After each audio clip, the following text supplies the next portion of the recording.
Hey, what's going on? I'm Maneli Jamal, and welcome to this full in-depth lesson of my piece called Ziur.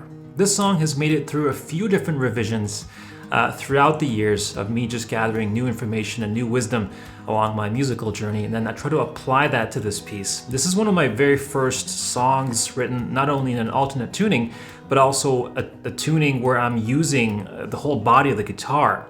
Now, this song is definitely a more advanced song because it doesn't only require that you have the ability of fingerpicking, but it also takes into account two-hand tap, harmonic slaps, percussion, string hits, thumb slaps, so basically just using every inch of the guitar and trying to make a composition out of it.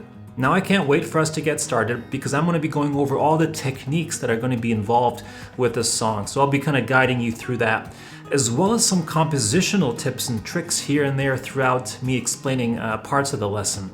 I think this just might give you a little bit more insight into why I made certain compositional ideas. And of course, you can use these for your own compositions as well. All right, so let's go ahead and grab your guitar.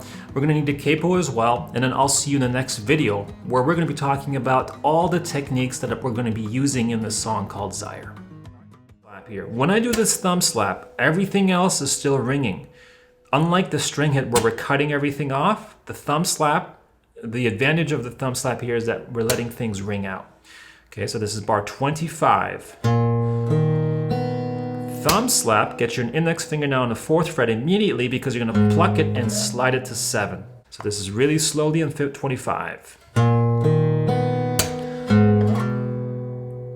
Okay, once you're here, I now want you to get that middle finger on the 7th fret there on the 3rd string, and then that ring finger on the 8th fret of the 4th string.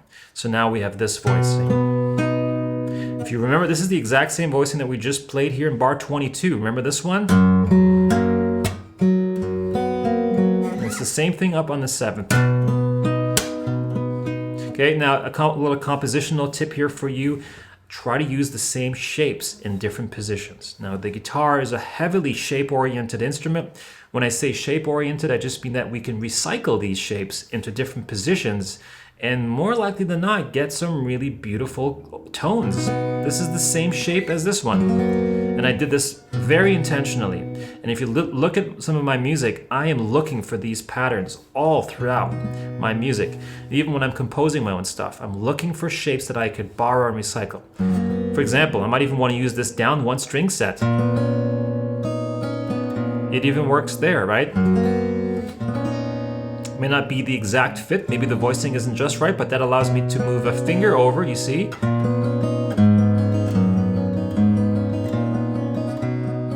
Really cool, right? So this is a really cool tip here for you.